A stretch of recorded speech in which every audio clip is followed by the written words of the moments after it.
आज हम जानेंगे कि भारत देश की पवित्र नगरी कही जाने वाली हरिद्वार का नाम हरिद्वार क्यों पड़ा। हरिद्वार शब्द कितना पुराना है, किस राजा के कारण इसका नाम हरिद्वार पड़ा, क्या वो राजा आदिवासी भील राजवंश से था। इसी के साथ जानेंगे कि हर की पेड़ी का क्या रहस्य है, क्या ये भी प्राचीन भील निषाद वंशी राजाओं से संबंधित है। तो आइए बिना समय गवाए इस हरिद्वार के प्राचीन इतिहास को जानते हैं। नमस्कार, जोहार साथियों, मैं चोखराज भील।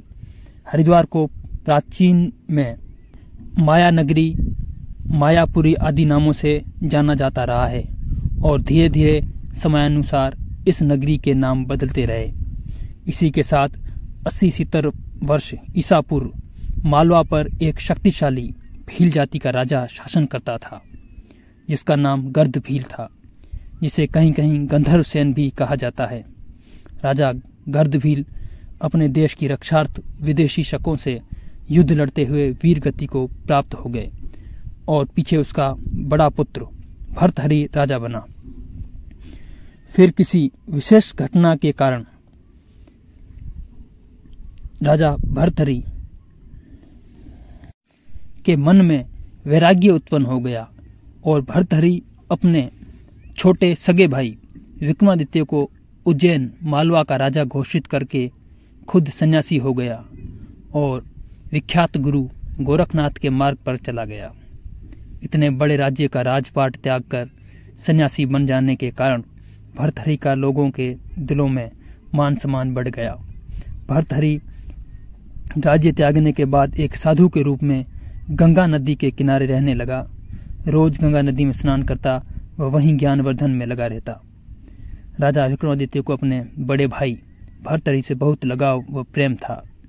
भर्तहरि को गंगा किनारे स्नान करने में बहुत परेशानी होती थी, क्योंकि जिस जगह गंगा किनारे भर्तहरि स्नान करता था, उस गंगा किनारे से स्नान के लिए उतरना व चढ़ना बहुत ही कठिन होता था।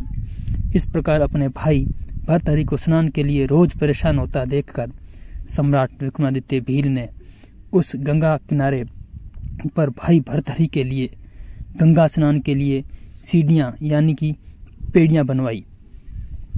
फिर भर्तहरि उसी पेड़ियों से उतरता और रोज स्नान करता। विक्रमादित्य ने वो पेड़ियां भर्तहरि के लिए बनाई थी। वह भर्तहरि रोज उसी पेड़ियों से गंगा स्नान किया करता था। इस कारण इन सीढ़ियों को भर्तहरि की पौड़ी कहा जाने लगा और आगे चलकर धीरे धीरे भर्तहरि की पौड़ी का नाम हर की पौड़ी हो गया। भर्तहरि के नाम के आगे का हिस्सा भरत हट गया और सिर्फ हरि व हर ही रह गया।